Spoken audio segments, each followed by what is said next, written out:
有冇試過唔識得點樣形容自己嘅情緒？每一日返工、等 lunch、等放工，表面上好似日日都過住一模一樣嘅生活，無風無浪啊。但係有時去到夜晚，一個人攤喺張床上面，望住個天花板，心裏面就會有一種好強烈嘅內耗。你會不斷咁樣同自己講，可能過多一排就冇事噶啦，可能遲啲升咗職就會好好多，可能嚟緊搵到個伴就會幸福噶啦。但係事實上，你兜兜轉轉咗幾年，發現自己依然都喺同一個圈嗰度跑緊。你嘅焦慮冇少到，你唔中意嘅人依然每一日喺你面前行行企企。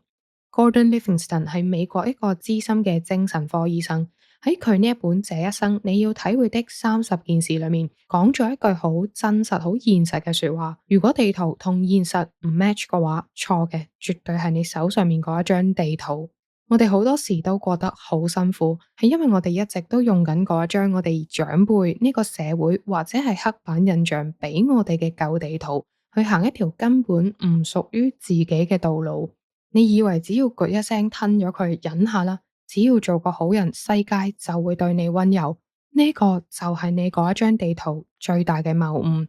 今日 Agnes 想同大家分享呢一本《這一生你要體會的30件事》。聽完呢一集之後，大家可能覺得個心銳住銳住，但係相信我，呢一集可能係你聽過最療癒、最可以令你揾翻生活主導權嘅一集。聽到最後，你就會明白到點樣去建立平凡的勇氣。你會發現，原來放過自己根本唔需要得到任何一個人嘅批准。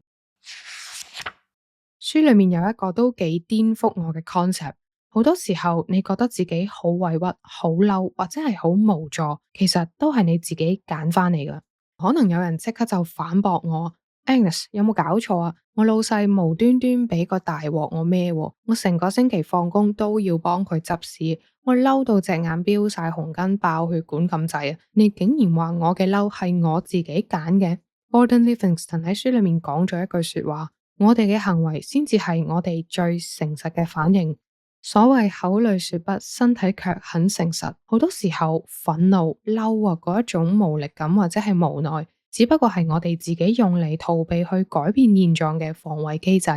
點解咁樣講？大家想象一下，喺公司遇到個極度 toxic、極 west 嘅老細，每次見到 friend 嘅時候都會狂同佢哋呻、狂放負。同佢哋講老細點樣去壓榨你，點樣恰你，點樣情緒勒索你。你嗰一下覺得自己好慘啊，你係全香港最不幸嘅嗰個打工仔。但係當朋友同你講，咁既然係咁，不如你辭職唔好做或者係跳槽啦，你聽日就俾辭職信啦。你通常會點樣答啊？唉，而家個市道咁差，出面個環境又唔知點樣，可能都係一樣㗎咋。而家都8月咯，過多幾個月出埋 double pay， 出埋個 bonus 先算啦。大家聽唔聽到嗰個關鍵位喺邊度？喺呢度，你嘅嗰一種好嬲、好憤怒嗰一種無助感，其實就係一個好好用嘅避難所。只要你每一日都 keep 住呢一種好憤怒，保持住自己係受害者嗰一種姿態，你就可以同自己講：我都想改變啊，但係個環境唔容許啊嘛。咁你就唔使去面對揾工嗰一份未知，去 interview 嘅嗰一種壓力，同埋要重新去適應新環境嘅嗰一份恐懼。你用呢一份所謂嘅憤怒去掩飾自己嘅不作為，你寧願留喺一個你熟悉嘅地獄，你都唔敢跳去一個你唔熟悉嘅天堂。書入面仲有另外一個好 core 嘅 point。好多人去到30幾歲啊、40幾歲，都仲將自己性格上面嘅缺點、人生嘅失敗歸咎翻自己嘅原生家庭。我呢個人咁冇安全感，咪就係因為我以前細個嘅時候，阿爸阿媽成日都喺度嗌交，家嘈屋閉咯。我呢個人咁容易有焦慮，係因為我阿媽、我阿爸細個嘅時候對我好嚴格噶。我睇完 Livingston 博士嘅人生經歷，我自己都有啲心噏。佢個大仔係死於自殺。佢個細仔係死於白血病，佢絕對明白乜嘢叫做創傷，但係佢依然寫咗一句說話喺本書裏面：大部分童年創傷嘅追溯期一早已經過咗。冇錯，我哋每個人細個嘅時候都受過一啲大大細細嘅傷痛，而嗰一份痛苦係真實嘅。但係你今年幾多歲啊？我哋已經係一個有獨立嘅思考能力、有獨立經濟能力、有權選擇自己同邊一個一齊。有權選擇過一個點樣人生嘅成年人。如果去到今日，你仲用嗰一份童年陰影嚟做你唔肯去改變、繼續自我沉淪嘅藉口，其實你係將自己嘅人生控制權雙手奉還俾當年傷害緊你嘅人啊！某程度上，其實你係拋棄緊自己，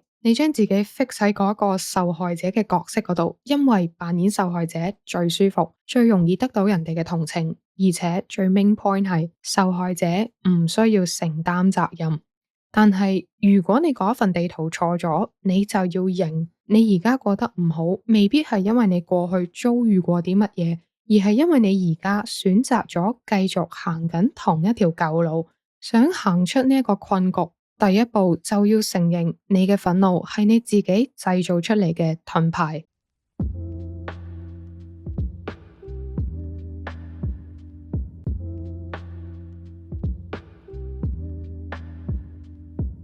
或者大家可能會覺得 Agnes， 你今日一嚟就講到咁鬼白嘅，好似有啲難接受。但係只有當我哋肯去承認自己先係人生嗰個魔術師，我哋先有權去改寫嗰份劇本。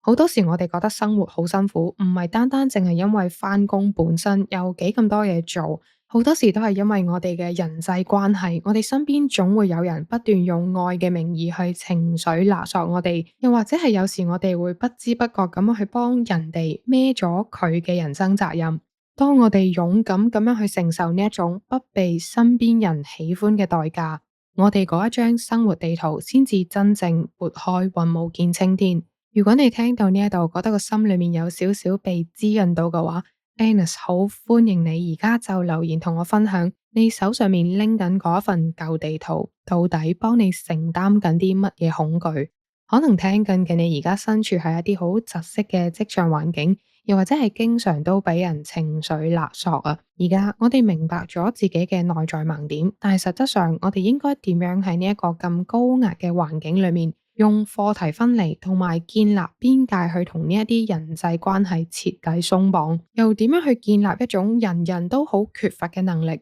平凡的勇氣。嚟緊 Part 2同埋 Part 3，我會將佢放喺尋寶寶會員區裏面。如果你都想逢星期一、三、五朝頭早7點定時定候就有得聽 Agnes 嘅廣東話說書，歡迎大家點擊資訊欄入面嘅連結，加入50蚊尋寶寶會員，成為我嘅神稀寶。